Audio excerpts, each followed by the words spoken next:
Morning guys. Maluto ta karon sang ham, cheese and egg sandwich.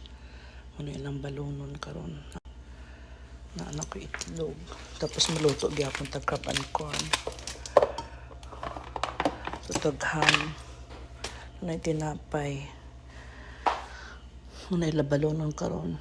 Si May siya lang magbalon og rice. Ang si ate o si Rika dili na siya magbalon ng rice sandwich na lang maluto di ko corn beef para sa sudan ni May siya.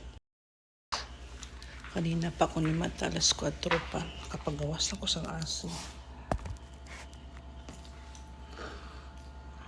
Maluto na ko guys.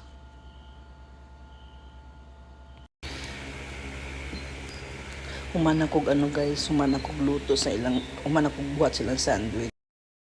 Mana ni Muni kay Rika, kay ate, kay Maisha. Muning ako. Tinapay o. Paluto na lang ko corn beef. Tsaka ano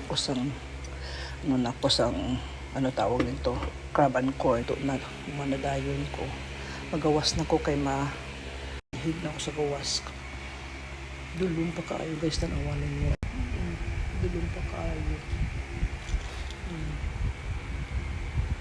Dulong pa siya kaayo.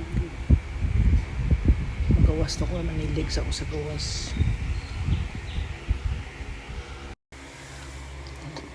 Luto na ko sa akong guys, sa akong crab and corn.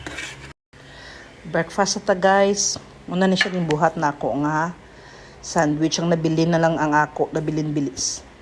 Kana wala na nay ham tsaka bacon kay gibutang ko sa ila mo na nabili kaya gibuhat ko na lang para sa ako.